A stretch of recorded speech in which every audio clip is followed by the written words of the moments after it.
खुशामदीद नाज़रीन, आप देख रहे हैं प्रोग्राम रियासत। मैं हूं शहजाद रज़ा। इस वक्त पूरे मुल्क की नज़रें सुप्रीम कोर्ट ऑफ पाकिस्तान पर लगी हैं। कुछ देर में फ़ैसला मुतवक्को है कि आया हमज़ा शहबाज शरीफ साहब बदसूर पंजाब के वज़ीर आला रहेंगे या चौधरी परवेज़ इलाही जो उस इंतखाब में वोट मुस्तरद होने के नतीजे में हार गए थे वो वज़ीर आला बन जाएंगे। सुप्रीम कोर्ट का 3 रुकनी bench chief justice Umar Ata Bandial की क़यादत में इसने केस को सुना और PDM और उसमें शामिल तमाम जमातें, हुकूमती इत्तेहाद जो है उसका एक मुतालबा था, मुश्तरका मुतालबा था कि फुल कोर्ट इस केस को सुने और एक नया बेंच जो है वो तश्कील दिया जाए। चीफ जस्टिस साहब की खिदमत में उन्होंने ये गुजारिश रखी और अपने प्रेस कॉन्फ्रेंस के ज़रिए भी, अपने बयानात के ज़रिए भी बताया। लेकिन कल सुप्रीम कोर्ट ऑफ पाकिस्तान ने ये इस्तदा बल्कि तमाम जितनी भी दरख्वास्तें थीं इस ज़िमन में वो मुस्तरद कर दी और PDM के जो वकला थे, परवेज़ इलाही साहब डेप्टी स्पीकर सूबाई असम्बली के वकील थे, इसके साथ पाकिस्तान पीपल्स पार्टी के, और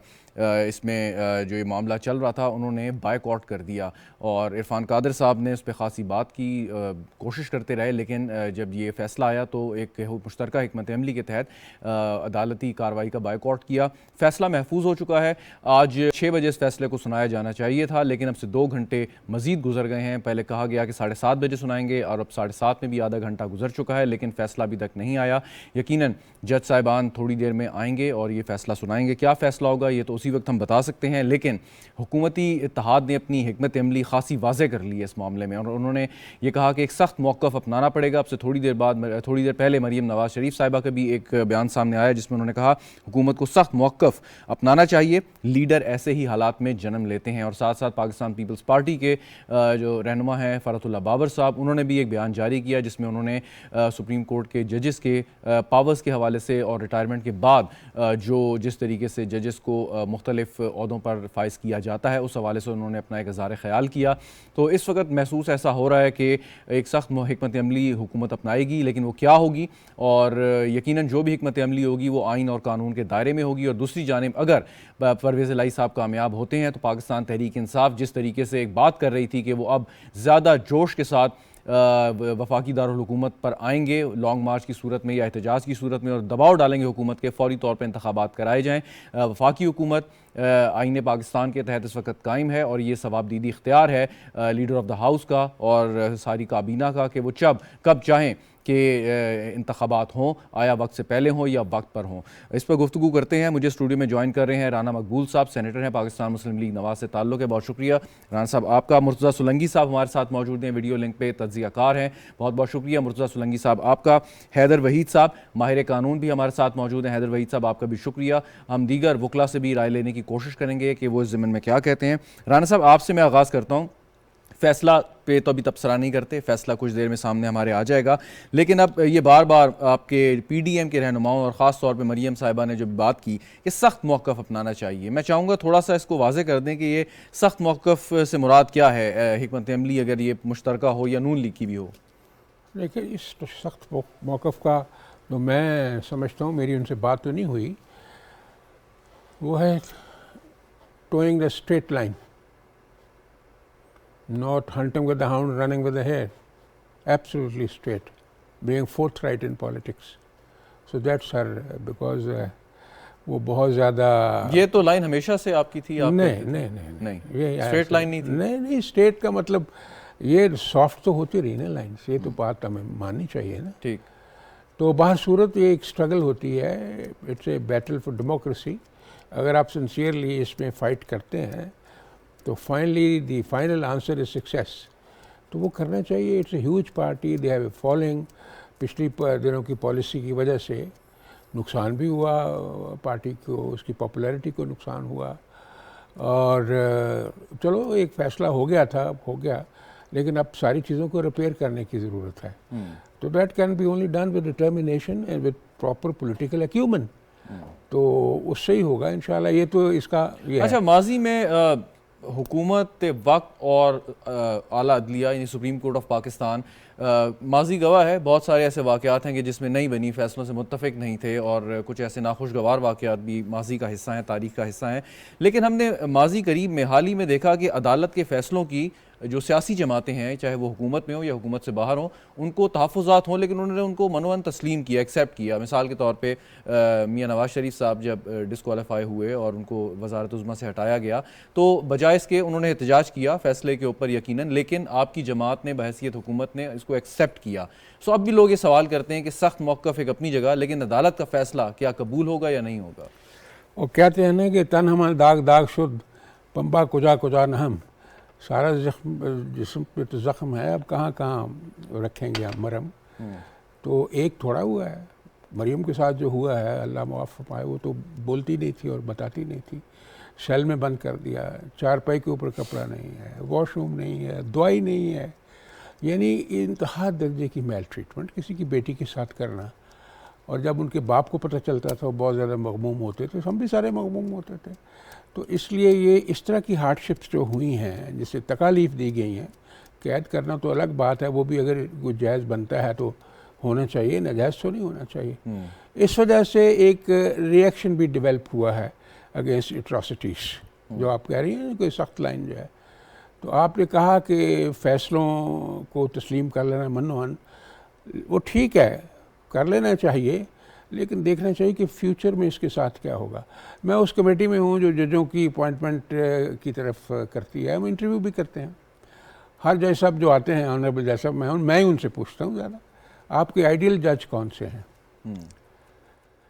तो मोस्ट ऑफ देम से कॉर्नेलियस, यानी मुनीर से लेके आज तक उनका आइडियल कॉर्नेलियस है। ठीक, जो हमने पिछले 25 साल गुजारे हैं, 26 साल 30 साल, उसमें हमें कोई आइडियल नज़र नहीं आता उनको। जो नए अल्लाह करे उस आइडियल की तलाश में वो मेहनत भी करें, ईमानदारी से काम भी करें, they will be an asset.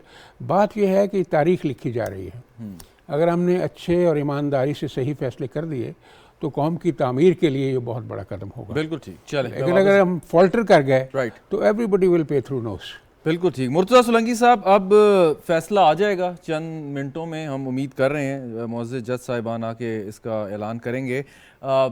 फ़ैसला अगर मुस्लिम लीग नवाज़ या हमज़ा शहबाज शरीफ साहब के ख़िलाफ़ आता है तो उस वक़्त क्या आप समझते हैं हुकूमती हिकमत अमली क्या होगी? और अब जो बात मरियम नवाज़ शरीफ साहिबा ने की है कि एक सख्त मौक़िफ़ अपनाना पड़ेगा, क्या हिकमत अमली इख्तियार करेंगे अगर पंजाब हाथ से निकल गया तो? शुक्रिया शहजाद। मुझे अगर इजाज़त दें तो मैं 2 जुमले कहूँ, क्योंकि सेनेटर साहब जो बातें कर रहे थे, मिसाल के तौर पर उन्होंने जिन मुश्किलात का जिक्र किया जिनसे मरियम नवाज़ और दूसरे हिज़्ब इख्तिलाफ़ के जो रहनुमा हैं उन्होंने पिछले 4 साल गुजारे, तो यादश बखैर, अगर आपको याद हो कि आज 26 जुलाई है और आज ही के दिन 4 साल पहले 25 जुलाई के इलेक्शन के बाद खान साहब ने एक यादगार तकरीर फरमाई थी बनी गाला से। आज मैंने बड़े गौर से वो पूरी तकरीर सुनी और वो तकरीर आपको और आपके नाजरीन को ज़रूर सुननी चाहिए, क्योंकि हम इंटरनेट दौर में हैं। वो आप सुने कि वो वादे क्या कर रहे हैं, अच्छी गवर्नेंस होगी, एहतसाब मुझसे शुरू होगा, हम किसी से इंतकाम नहीं लेंगे। मतलब आप वो देखें और उसके बाद फिर 4 साल देखें तो आपको बता दिया सेनेटर साहब ने। लेकिन अभी सेनेटर साहब ने बड़ी दिलचस्प बात की कि अक्सर जज हजरात कहते हैं कि कॉर्नेलियस उनके जो है वो आइडियल थे। कौम को हमें ज़रूर ये बताना चाहिए, क्योंकि आजकल मुतालिया पाकिस्तान में बहुत सारी चीज़ें जो है वो लोगों को नहीं पढ़ाई जाती, कि यहया खान पाकिस्तान के जो बदतरीन जो आमिर थे, जिन्होंने मुल्क को 2 हिस्से किया, उनके लीगल एडवाइज़र वफाकी वज़ीर के बराबर कॉर्नेलियस साहब ही थे जिन्होंने वो लीगल फ्रेमवर्क ऑर्डर बनाया। तो कौम को हमें ज़रूर बताना चाहिए कि आपका सादा और ज़ाती तौर पर ईमानदार होना अच्छी बात है, लेकिन जज से जो तवक्को की जाती है वो ये कि आइन और कानून के मुताबिक वो फैसले करें। अब आप ये पूछ रहे हैं कि जी जो फैसला आएगा तो उस पर क्या करेंगे।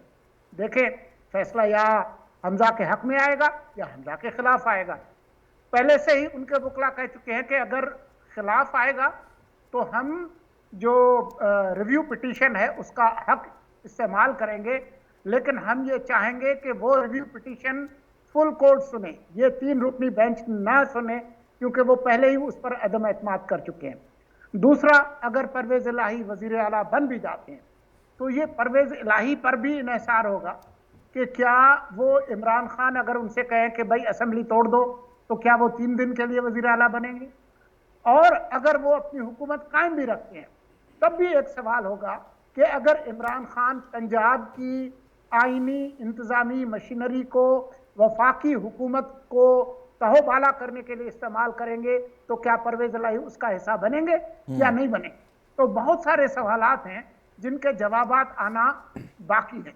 एक चीज़ और इम्पॉर्टेंट है, राना साहब से भी इस पे सवाल करता हूँ। सोलंकी साहब, ये भी चमगोइयाँ हो रही हैं कि अगर परवेज़ इलाही साहब वज़ीर आला बन जाते हैं, लेकिन पाकिस्तान तहरीक इंसाफ की सफ़ों में सूबाई असम्बली में बहुत से ऐसे अरकान हैं कि जो इस फैसले से खुश नहीं हैं। उन्होंने बादल नखास्ता अपने पार्टी हेड की राय पे या हुक्म के मुताबिक ये फैसला कबूल किया है, लेकिन ये बातें हो रही हैं कि अगर परवेज़ इलाही बन जाते हैं तो कई पाकिस्तान तहरीक इंसाफ के सूबाई असम्बली के अरकान जो है वो अपनी कुर्सी से, अपनी सीट से इस्तीफ़ा दे सकते हैं। उस सूरत में वो बहरानी कैफियत जो है वो हमें ख़त्म होती नज़र नहीं आ रही। न सिर्फ उससे बहरान के रास्ते बंद नहीं होंगे, बल्कि ये भी है कि अगर पार्लिमानी पार्टी को बहुत ज़्यादा ताकतवर करार दिया जाता है और पार्टी के जो सरबराह हैं उनके जो अख्तियारात हैं वो कम किए जाते हैं, तो हमें तो नहीं मालूम कि कल पीटीआई पंजाब की पार्लिमानी जो क़यादत है वो क्या फैसला करे। अगर वो इमरान खान के खिलाफ फैसला करेंगे तो फिर अदालत के फैसले कहाँ जाएंगे?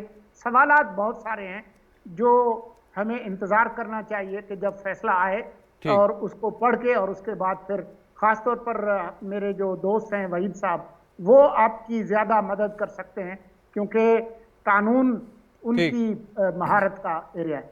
बिल्कुल ठीक, बिल्कुल। राना साहब, अब जब सुप्रीम कोर्ट या मौजूद जज साहिबान ये मुसलसल रिमार्क्स दिए उन्होंने इस केस में कि आर्टिकल 62 में बाकायदा पार्लिमानी पार्टी की एक डेफिनेशन मौजूद है, और उसके साथ साथ ये भी बात उन्होंने की कि मतलब पार्टी प्रेसिडेंट ठीक है, उसका एक अपना जो एक रुतबा है, उसकी एक पावर्स हैं, लेकिन ऐसे मामलात में पार्लिमानी पार्टी या पार्लियामेंट्री हेड की जो है राय को फौकियत दी जाएगी और प्रिवेल करेगी।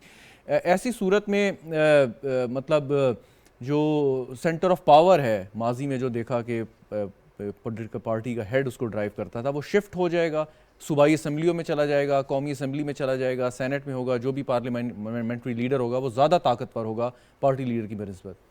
देखें जी, पहले तो बात यह है कि एक स्लिप हो गई है जो मैं समझता हूँ कि सारे ज़माने ने याहो बका की, और आपने सुना होगा जस्टिस मकबूल बाकर को, जो अपनी हैसियत में एक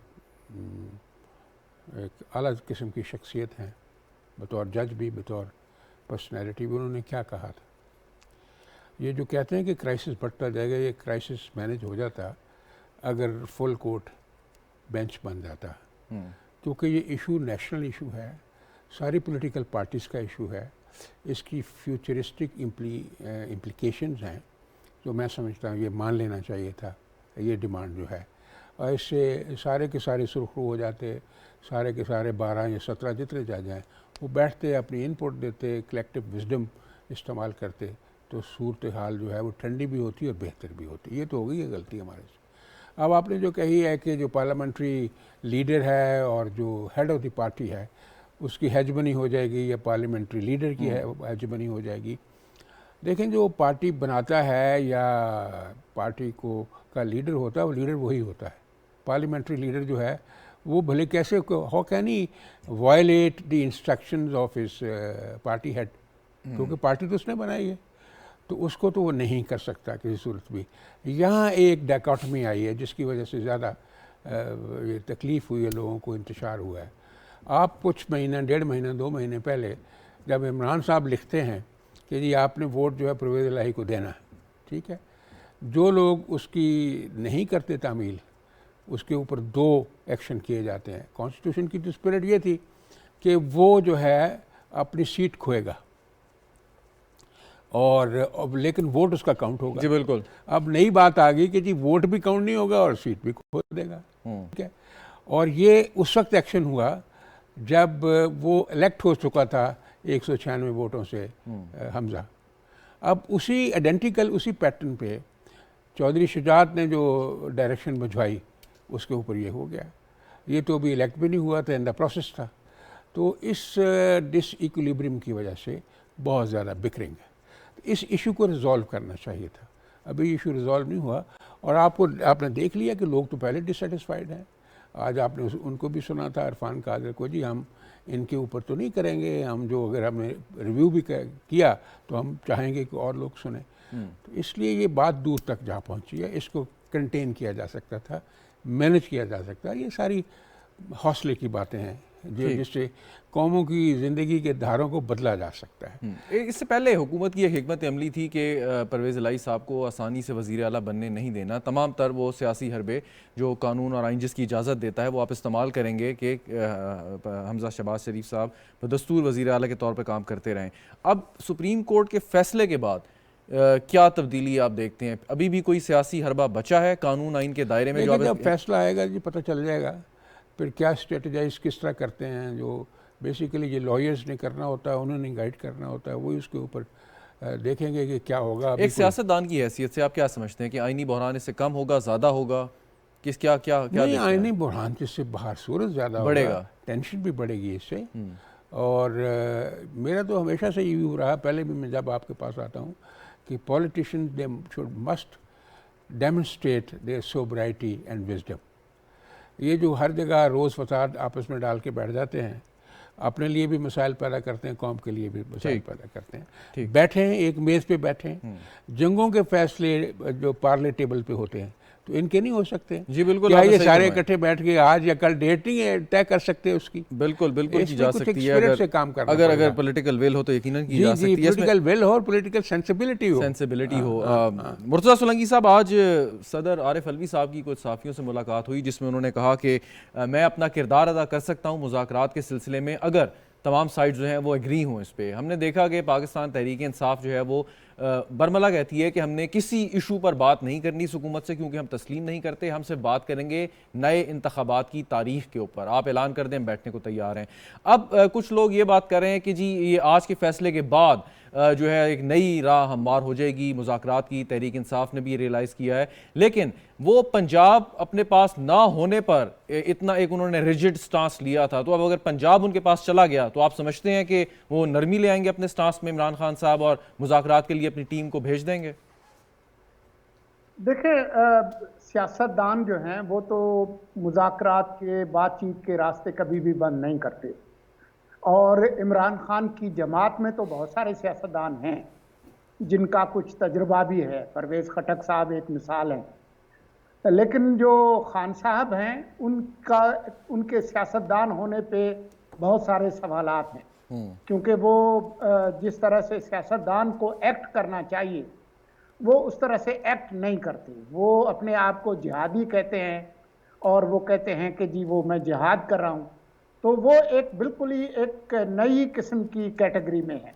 इसकी कोई जमानत नहीं है कि अगर इस पे जो सोलंकी साहब, इस पे जो खान साहब के हिमायती हैं या वो ऐसे तज्जियाकार जो बात करते हैं, कहते हैं खान साहब का ये जो चूरन कह लें या ये हिकमत अमली कह लें बिक रही है, लोग इसको बाय कर रहे हैं। इस वजह से वो बहुत ही ज़्यादा उन्होंने एक हार्ड लाइन स्टांस लिया है, मुसलसल इल्ज़ामात लगाते हैं वो हुकूमती इत्तेहाद पर, वहाँ के लीडरों पर नाम ले के, चाहे उनके पास सबूत हो या ना हो। उनका ये जो सौदा है या ये हिकमत अमली है ये बिक रही है। सो इस वजह से वो एक अच्छी सियासत कर रहे हैं क्योंकि लोग सुनना वो चाहते हैं जो वो सुना रहे हैं।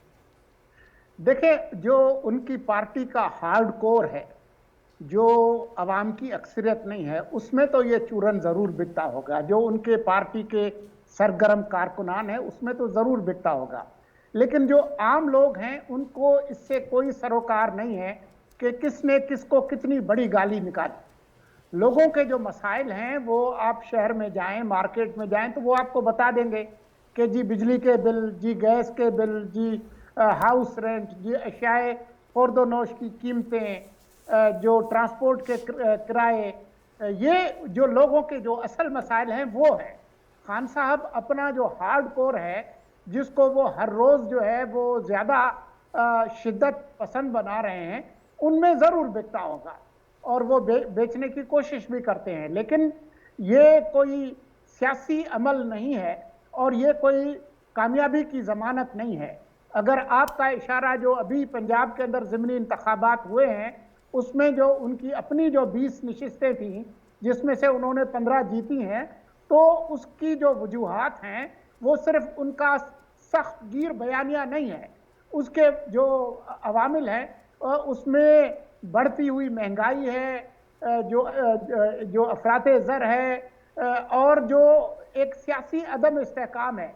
आप देखें कि 16 अप्रैल को इलेक्शन हुए पंजाब में, आज आप 26 जुलाई पे बैठे हैं, अभी तक पता नहीं चल रहा कि हमजा आ रहे हैं कि जा रहे हैं, उनकी काबीना बन रही है या नहीं बन रही है, हलफ हो रहा है नहीं हो रहा है। तो इसी तरह के मामलात वफाक के अंदर भी हैं। तो जो सियासी इंतशार है और फिर अदलिया के फैसलों ने भी जो जिस तरीके से मुल्क को एक अदम इस्तेहकाम का शिकार किया है और शायद मजीद करे आज के फैसले के बाद, उस वजह से लोग जो है वो परेशान हैं। ठीक, राना साहब, ये लोग महंगाई की वजह से परेशान हैं और अब हालांकि 20 सीटों में से आप 5 सीटें आपने जीत लीं और ये भी मौक़िफ़ है कि आपने पीटीआई की सीटें छीनी हैं, मतलब इन रियल सेंस शायद वो आपकी डिफ़ीट ना कहलाई जाए, लेकिन इसके बावजूद ये हकीकत है कि आपने मुश्किल फ़ैसले किए। डॉलर 134 के करीब आज खड़ा है और ये टाइम लगेगा, कई महीने लगेंगे और उस वक्त तक आम इंतखाबात करीब आ चुके होंगे। तो ये तो बड़ा मुश्किल हो जाएगा आपके लोगों के लिए, इस इत्तेहाद के लिए, कि वो पीटीआई की मुसलसल गोलाबारी के जवाब में अगर आप आवाम को कुछ डिलीवर नहीं कर पाएंगे तो फिर तो आपका मतलब क्या मुस्तकबिल आप देखते हैं? मैं रज़ा साहब आपसे एग्री करता हूँ। मेरा एक अपना व्यू पॉइंट भी है जो अपने हम सर्कल्स में डिस्कस करते हैं। हमें जो फॉरेन ऑर्गेनाइजेशंस हैं उनके साथ नेगोशिएशंस ज़्यादा करनी चाहिए। The people who are expert in negotiations, क्योंकि नेगोशिएशन से बड़े मसाइल हल होते हैं, वो भी करने चाहिए। जो एम्बेसडर है हमारा वहाँ, मसूद बड़ा लायक आदमी है, इस ऐसे लोगों की कैपेबिलिटीज़ को इस्तेमाल करना चाहिए। ज़रूर की होगी लेकिन इससे ज़्यादा मेहनत करने की ज़रूरत है ताकि आपके फॉरेन इंस्टीट्यूशन जो हैं वो आपके लिए ज़्यादा कोऑपरेटिव हो जाए। हाँ, अब काफ़ी हद तक प्रोग्रेस तो हो गई है कि स्टाफ लेवल पे एग्रीमेंट हो गया है और 15 दिन तक पूरा डायरेक्टर्स का एग्रीमेंट भी हो जाएगा। ये सारे का सारा जो चोक हुआ था area of influx of aid और असिस्टेंस, वो भी पहले से बेहतर हो जाएगा। लेकिन मसला ये है कि हमने अपने पाँव पे तो खड़ा होना है ना, हमने अपने इंडिजिनस सिस्टम को भी तो इम्प्रूव करना है ना। उसके लिए आपकी एनफोर्समेंट बहुत बेहतर होनी चाहिए। आपकी मार्केट कमेटीज़ जो हैं उनको फील्ड में आना चाहिए, लोगों को सब्ज़ी सस्ती मिले, जो बहुत चीज़ें ज़रूरी हैं। उसके लिए पहले मैनेजमेंट होती थी और होनी चाहिए। नहीं, मेरा सवाल करने का सर मकसद ये था कि आपकी वफाक में हुकूमत है और आइंदा भी अगले चंद माह में अगर कोई और भी मुश्किल फ़ैसला हुआ तो वो आपकी हुकूमत को करना है। अगर आज के फ़ैसले के नतीजे में पंजाब हाथ से चला जाता है मिसाल के तौर पे, तो पंजाब में सबसे बड़ा सियासी सूबा है जो पंजाब जीतता है, अमूमन वही मरकज़ में हुकूमत कायम करने में कामयाब होता है। तो वहाँ पे आपने तंजीम साजी करनी है, बहुत सारे आपके इशूज़ हैं। तो एक हॉस्टाइल गवर्नमेंट के होते हुए सूबे में ये क्यों कर मुमकिन होगा कि एक तरफ मरकज़ में आप मुश्किल फ़ैसले कर रहे हैं, अनपॉपुलर फ़ैसले कर रहे हैं, और पंजाब में भी आपके पास वो मतलूबा सपोर्ट नहीं है जहाँ से जो आपका वोट बैंक है? जो हमारे इकोनॉमिस्ट की या प्रोफेशनल्स की असेसमेंट है कि जो बहुत ज़्यादा सख्त वक्त है वो अब गुजरता जा रहा है। अब जो ही ये सारे का सारा मामला IMF वाला दुरुस्त हो गया, IMF वाला एक it's an instrument of strangulation. लेकिन सर वो अब मैं मेरा दुनिया को स्ट्रैंगुलेट करता है। मैं आपको अर्ज करता हूँ कि चाइना जैसा मुल्क जो है वो भी उसके खिलाफ नहीं जाता। लेकिन आप अपना सियासी मुस्तकबिल चंद इकोनॉमिस्ट के हाथों में देने की तैयार नहीं, हाथों में नहीं देना, ये तो आपस में म्यूचुअल कंसल्टेशन से चलना ना जी। ठीक, जो पॉलिटिकल एक्टिविटी वो तो चलेगी। अब जैसे आपको पता बड़ा एनर्जेटिक किस्म का रिस्पांस आ रहा है, और उसके अलावा जो इकोनॉमिक पॉलिसी है इसको इम्प्रूव भी किया जाएगा, बेहतर तरीके से इम्प्लीमेंट भी किया जाएगा। और एक्सपर्ट्स का ये ख्याल है और असेसमेंट है कि बहुत ज़्यादा जो है क्राइसिस का वक्त जो है वो गुजर चुका है, आगे बेहतर हालात होंगे। और जैसे मैंने पहले अर्ज़ किया कि जो चोक हुआ ये सारी चैनल्स हैं ये अब खुल रही हैं, तो आप देखेंगे सूरत बेहतर होती जाएगी। ठीक, बिल्कुल सही। मुर्तज़ा सोलंकी साहब, जब ये हुकूमत बन रही थी और अदम एतमाद की तहरीक जो है वो कामयाब हो चुकी थी। तो एक मुख्तलिफ उसमें आर्गूमेंट थे और विद इन द PDM भी ये डिस्कस हुए कि आया हमें हुकूमत संभालनी चाहिए इन मुश्किल हालात में या फ्रेश इलेक्शन की तरफ जाना चाहिए।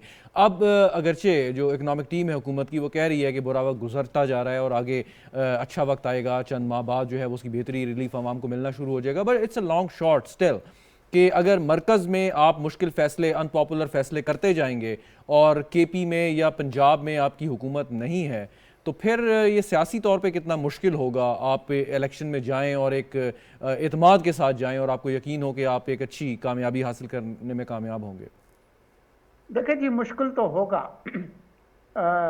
लेकिन आप ये देखें कि अगर इमरान खान और जो उनके इत्तेहादी हैं वो ये फैसला नहीं करते कि हम एक आईनी हुकूमत को गिराने के लिए जत्थों को इस्तेमाल करेंगे, तो फिर तो सूरत हाल मुख्तलिफ होगी। लेकिन अगर इनके दरमियान कोई सियासी समझौता हो जाता है कि जी पार्लिमान अपनी मुद्दत पूरी करे और वक्त पर इलेक्शन हो और इंतखाबी इस्लाहात और निगरान हुकूमत के क़याम के हवाले से इनके दरमियान कोई समझौता हो जाता है और कोई बड़े लोग इनको कायल कर लेते हैं इस बात के लिए, फिर तो माहौल जो है वो ठीक हो सकता है और मईशत भी संभल सकती है। लेकिन सियासी अदम इस्तेहकाम और मुआशी बहाली ये दोनों साथ नहीं हो सकते। अगर इमरान खान और उनकी जमात जो मौजूदा जो उनका एजिटेशनल तरीका है जिसमें वो हर तरीका इस्तेमाल करते हैं हुकूमत को अदम इस्तेहकाम का शिकार करने की, और माजरत के साथ सदर साहब जो है वो भी इसका हिस्सा रहे हैं अदम इस्तेहकाम की इस सारी सरगर्मी का। आज चाहे वो जितने भी अमन की और शांति की बात करें, लेकिन उन्होंने भी अपना हिस्सा इसमें डाला है। तो अगर कोई सियासी इफ़ाम तफ़हीम हो जाता है, कुछ चीज़ों पर इत्तफाक हो जाता है, और मेरे इल्म में है कि राब्ते दोनों तरफ से हो रहे हैं। ख़ास तौर पर मुझे पता चला कि परवेज़ इलाही ने राब्ते किए हैं अयाज सादिक से, दूसरे लोगों से, तो ये राब्ते तो हो रहे हैं। असल बात यह है कि जो ये PTI का जो तोता है वो इमरान खान है, वो सारी रूह उसके पास है, तो वो फैसला करेंगे कि मुल्क जो है वो मुआशी बदहाली की तरफ जाएगा या सियासी इस्तेहकाम की तरफ। अगर अगर अगर आपकी इस आर्गूमेंट को तस्लीम कर लिया जाए और हुकूमत भी अगर ये चीज़ समझती है कि एक सियासी जमात या एक फ़र्द वाहिद की वजह से सारा प्रॉब्लम क्रिएट हो रहा है, तो उसका क्या तरीक़ेकार है कि आप मतलब मावरा आइन या मावरा कानून किसी भी शख्स या जमात के ख़िलाफ़ कार्रवाई नहीं कर सकते। दूसरा, इसका एक सियासी हल भी शायद मौजूद है कि आप अपने आपको सियासी तौर पर इतना मजबूत करें कि ये अगर इनको थ्रेट समझते हैं तो ऑटोमेटिकली न्यूट्रलाइज हो जाए। देखें, जो सियासी तरीका है वो तो यही है कि आप कोई गैर कानूनी काम ना करें, लेकिन अगर ये जत्थे लेके इस्लामाबाद की तरफ चढ़ाई करते हैं जैसा कि उन्होंने 25 मई की करने की कोशिश की, तो फिर टकराव की सूरत हाल होगी और ये फिर जो सिक्योरिटी के इदारे हैं उनके लिए भी एक मुश्किल चैलेंज होगा। तो ये वक्त अभी आया नहीं है, तो इसलिए हम इस पर अभी पहले से पेशगोई नहीं करते, लेकिन ये सूरत हाल फिर मुश्किल हालात की तरफ जाएगी अगर वो कानून को अपने हाथ में लेंगे और तशद्दुद को इस्तेमाल करेंगे बजाय जो आईनी और कानूनी तरीके हैं। हाँ, वो पार्लियामान में वापस आ जाएं, कोई तहरीके अदम एतमाद पेश करने की कोशिश करें, वो उनका हक है। जी बिल्कुल। उनको सुप्रीम कोर्ट ने नहीं हटाया जैसा कि कहा जा रहा है, उनको इस पार्लियामान ने हटाया है जिसने उनको मुंतखब किया था।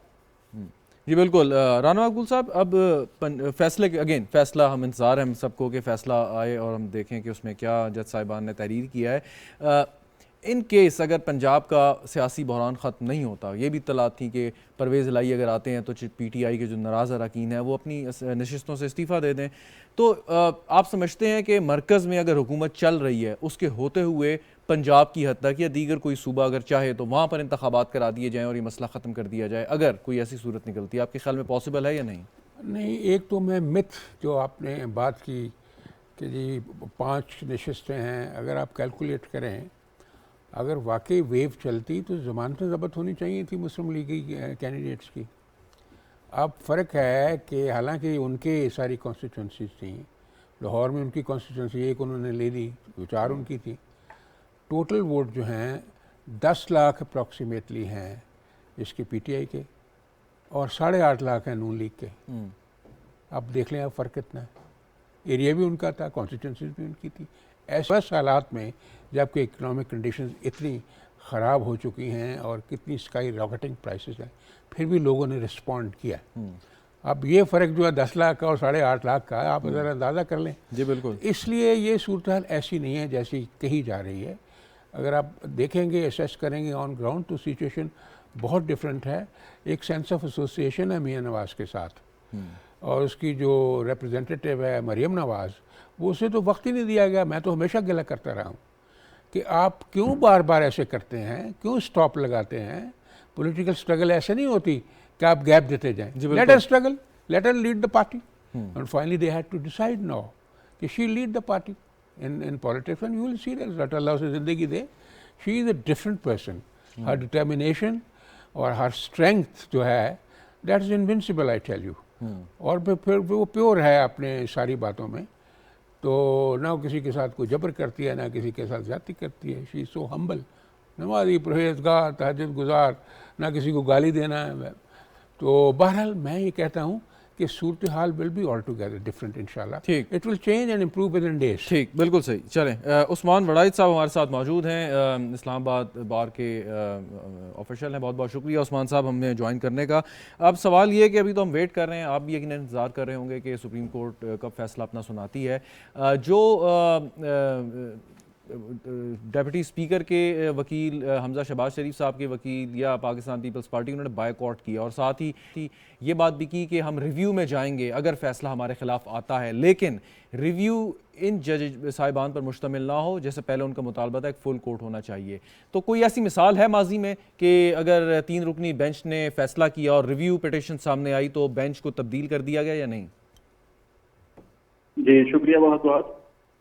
मेरी बुनियादी तौर पे जो राय है रिगार्डिंग आर्टिकल 63A वो थोड़ी सी मुख्तलिफ है कि उसकी language that is very much clear, और उसकी इंटरप्रिटेशन इस तरह से नहीं की जा सकती थी जिस तरह से 17 मई के गालिबन की गई और जो मेजॉरिटी जजमेंट उसमें आई, जबकि जो माइनॉरिटी जजेस का व्यू था वो मेरा ख्याल है दुरुस्त एक व्यू था।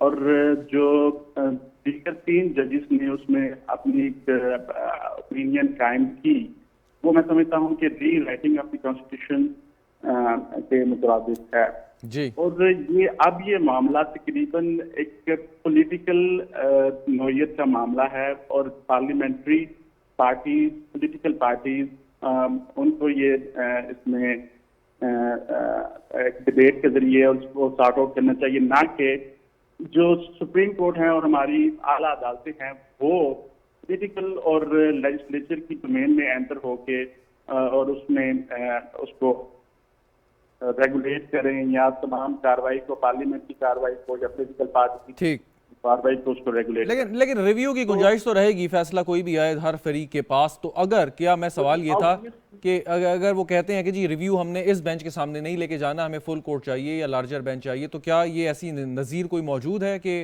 इस पर दरख्वास्त पर जो है वो जो एंटरटेन की हो? ठीक है जी, सबसे पहले तो मुल्क की 13 पार्टियों ने, सिविल सोसाइटीज ने, पब्लिक एट लार्ज ने अपने एक डिस्ट्रस्ट शो किया, जिसका इजहार उनके नुमाइंदों ने आज अदालत में किया, उनके वकीला ने किया। सही। तो इन जजेस को चाहिए था कि फराखदली का मुजाहरा करते हुए खुद एक लार्जर बेंच कॉन्स्टिट्यूट कर देते, ताकि जो अब हम जो डिस्ट्रस्ट है और उसको पनपने का मौका ना दिया जाता। जहां तक आपके सवाल की बात है कि 3 जजों के फैसले के ऊपर रिव्यू की गुंजाइश बिल्कुल मौजूद है, और माजी में ऐसी कई मिसालें मौजूद हैं। इस वक्त मेरे माइंड में एग्जैक्ट कोई इंस्टेंस मौजूद नहीं, but there are several examples के 3 मेंबर बेंच के फैसले के अगेंस्ट रिव्यू फाइल किया गया और उसे एडजुडिकेट किया गया। ठीक, अच्छा वड़ाइद साहब, एक आखिरी सवाल वो ये कि एक इम्प्रेशन पैदा हो रहा है, मैं चाहूँगा आसान लफ्ज़ों में ज़रा इसका अहाता कर दें आखिर में, कि जो गुज़श्ता फैसला था अदालत उज़्मा का जिसमें वो 25 MPs को जो डिस्क्वालीफाई किया और उनका वोट शुमार ना करने की बात की गई, और अब का जो फैसला है, तो लोग ये एक तासुर कायम करके बैठे हैं और बात कर रहे हैं कि अगर आज हमजा शहबाज शरीफ साहब के खिलाफ फैसला आता है, डिप्टी स्पीकर की रूलिंग को मुस्तरद कर दिया जाता है और चौधरी शुजात साहब के लेटर को कंसिडर नहीं किया जाता, तो ये सुप्रीम कोर्ट के उस पुराने फैसले की नफी होगी, ये बात हो रही है। तो ये थोड़ा सा जरा वाज़ेह कर दें।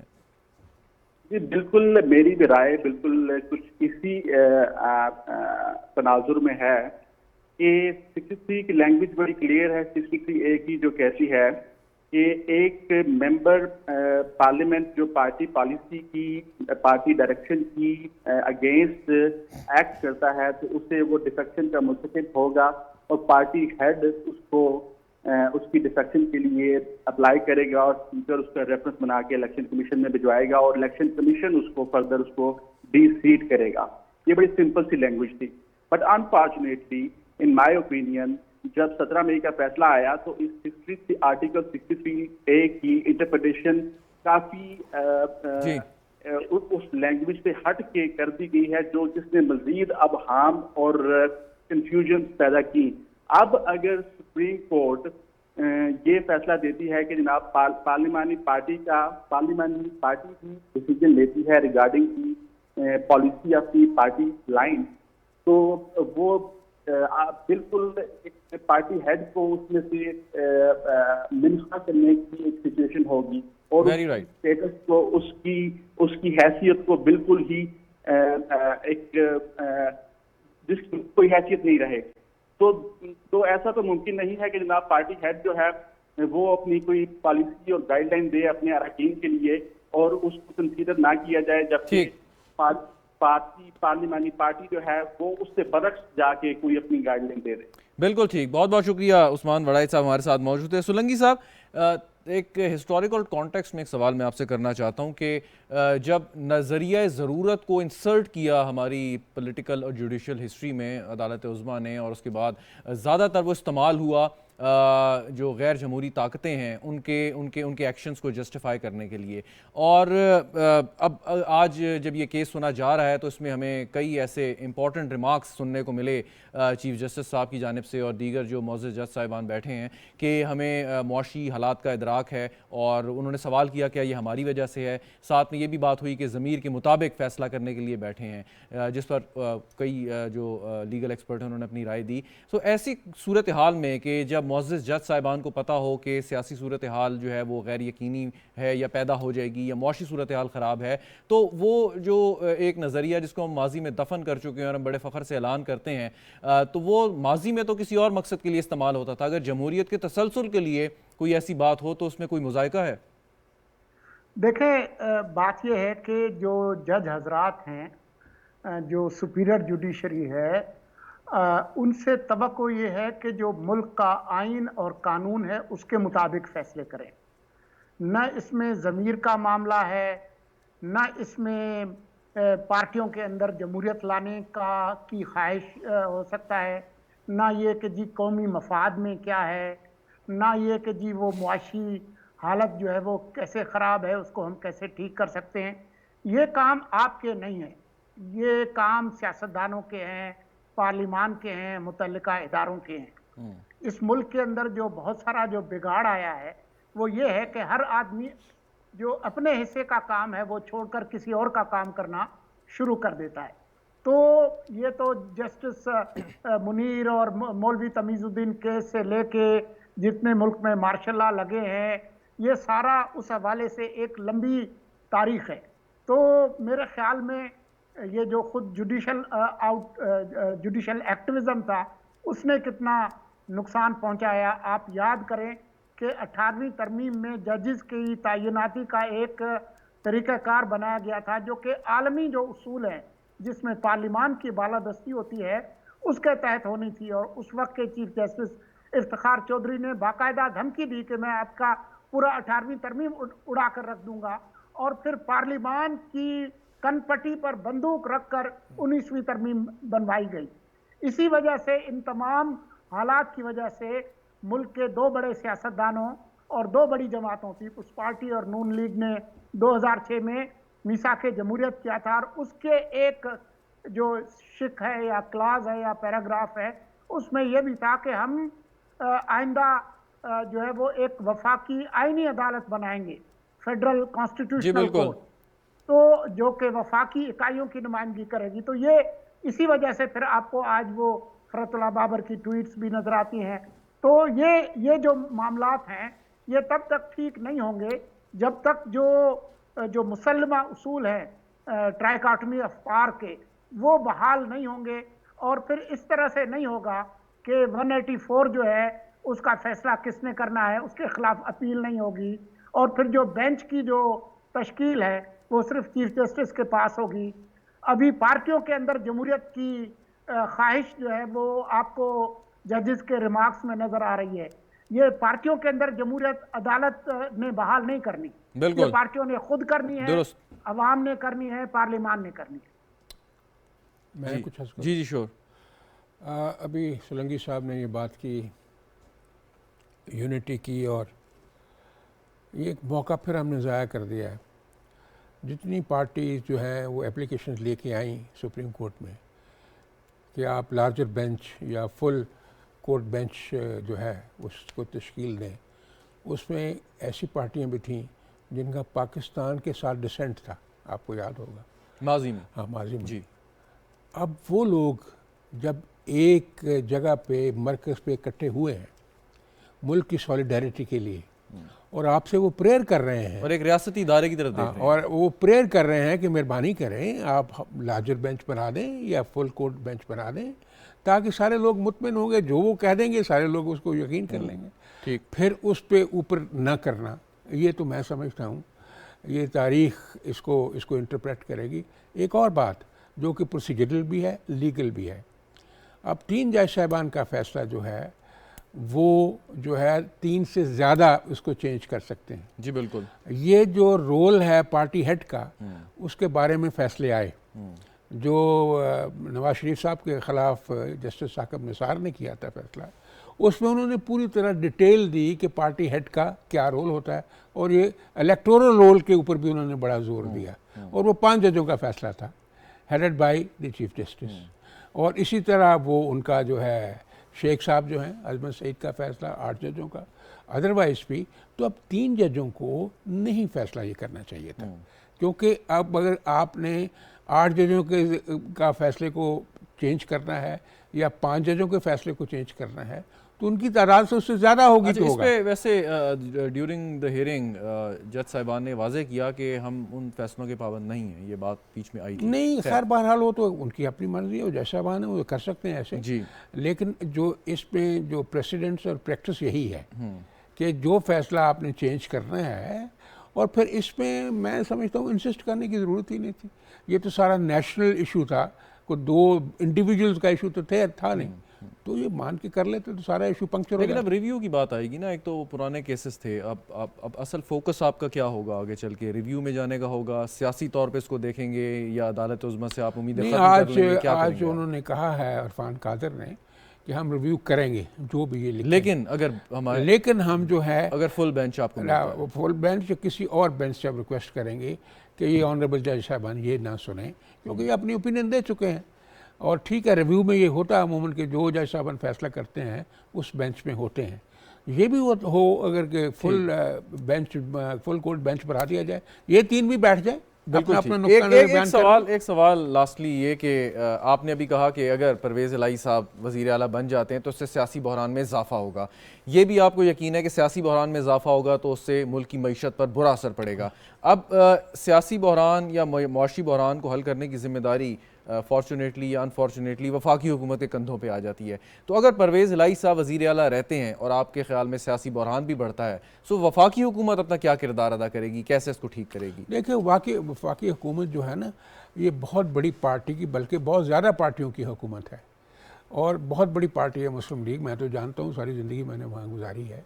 वो मोबिलाइज जो करेंगे ना, एक रिएक्शन भी डेवलप होता है।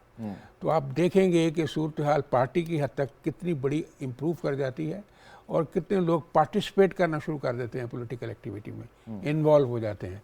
वो तो एक स्ट्रेंथ होगी पॉलिटिकल सिस्टम को भी, ठीक। डेमोक्रेसी को भी और फेडरल गवर्नमेंट को भी, बिल्कुल इसमें सही। कोई शक नहीं है। बिल्कुल ठीक। फाइनली जी, मुर्तज़ा सोलंकी साहब माजी में इमरान खान साहब, परवेज़ इलाही साहब को तरह तरह के नामों से याद करते थे और बड़ी मुखालफत थी आपस में, फिर इनकी सियासी कुर्बतें बढ़ गईं। तो अब ये जो इत्तलात हैं कि PTI के बहुत से ऐसे अरकान हैं सूबाई असम्बली के जो खुश नहीं हैं, और उनकी बातचीत भी शायद हुई है PDM में कुछ लोगों के साथ कि वो उनको छोड़ना चाह रहे हैं, रिज़ाइन करना चाह रहे हैं। सो ऐसी क्या सूरत हाल आप देख रहे हैं हाइपोथेटिकली कि परवेज़ इलाही साहब बड़े इत्मीनान के साथ एक स्मूथ सेलिंग मिलेगी अगर वो आ भी गए, अगर आ गए तो, या कोई उनके लिए सियासी मुश्किलात ही मुश्किलात आगे आप देखते हैं? देखिए जी, स्मूथ सेलिंग तो सिर्फ एक ही सूरत है, और वो ये है कि ये याद करें कि परवेज़ इलाही इब्तदाई तौर पर PDM के ही उम्मीदवार थे, वजारत आला के।